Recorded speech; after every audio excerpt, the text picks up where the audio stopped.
is what is going right when, what the Hawks are doing when things are going right. And that's kind of the tenor of your first video today. Yeah, it's funny because when you watch that game against Minnesota, I know it was at home, but that was a perfect road game. Like, they did so many things right. The first 2 periods, they smothered them. The shots were 16-14. It was boring as hell.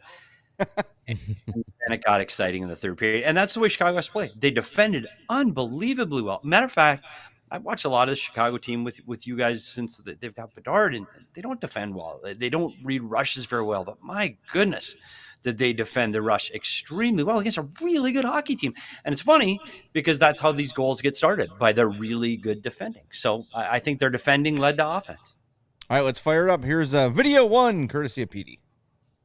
You have to back up on this play 40 seconds to see all right, and starts with their defending. They did such a good job defending the rush. Here's the fastest player on the Minnesota Wild, but Vlasic cuts him off and forces him to the outside, which creates a turnover along the wall where he's able to close off. Vlasic gets the puck, and he moves the puck forward along the wall, something Chicago did very well early in this game, and what we saw last week from them is moving the puck up the wall. Well, Dickinson gets the puck, and again, moves the puck up the wall, in behind, great dump, and they just gain zones. Well, now this gives Anderson the opportunity to be first on the puck, and they had all kinds of forechecking pressure, did a great job in the first period. But again, you see Chicago in a defensive posture. They're above all of the Minnesota Wild. They cannot get in trouble here. So as Minnesota tries to break out of the zone, the best they can do is dump the puck out past the blue line. And Vlasic sends it right back in so they can get back in on the forecheck. And this time, they're quick on the puck again. And this time it's Teravainen. Teravainen, quick on the puck, cuts off the walls.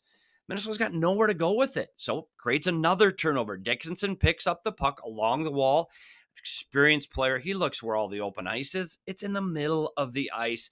Dickinson's able to drive the middle of the ice, and now he shows his patience and his experience. He doesn't shoot right away to beat the goaltender. He waits until there's a screen by the Minnesota players in front of him. Then he lets the shot go, and he opens the scoring for the Chicago Blackhawks. Great stuff. That's what you talk about. Jay, you talked about system play and how structured they were in that game. You could see it there. On the forecheck, they were above everybody. And the rush reads, they were all back. They defended the neutral zone extremely well. They played a perfect 2 periods of hockey. We actually got a question for you yesterday from one of our listeners, BJD.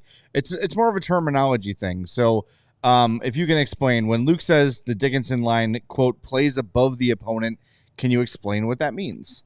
Sure, playing above, and it's extremely important when you're playing more talented teams like Minnesota. Playing above means you are closer to your goaltender than your opponent with the puck. You're playing between them, which means you're above that player. You're going to hear it more commonly in the offensive zone.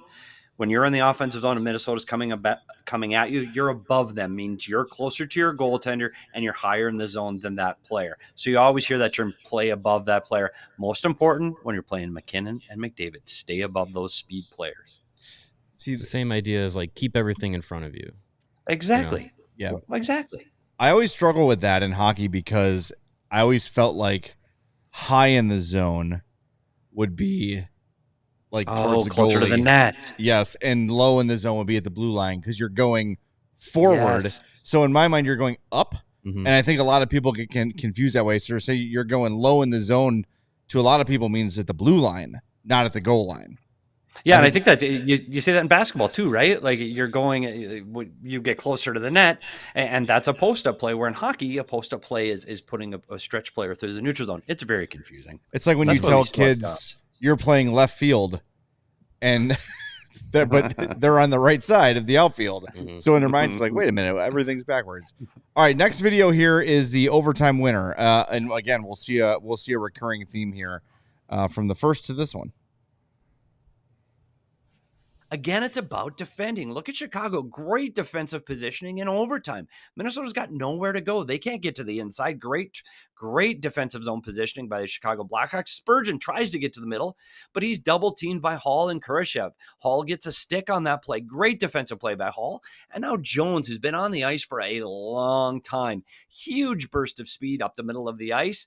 Able to get the puck to Kurashev, and Kurashev goes using speed, getting up through the neutral zone. And as they get to the blue line, what a play by Jones driving the middle of the ice with Spurgeon. So what happens when you drive the net? you pull the defender back, and you create more room at the top of the zone. Really good play by Jones. And Kurashev, he recognizes he's one-on-one with a forward right now, and he uses that to advantage because Boldy, instead of cutting off that angle, Boldy backs off and gives Kurashev all kinds of room. So Kurashev's able to shoot through Boldy as Jones is driving the net with Spurgeon, so that takes some of the attraction away from the goaltender.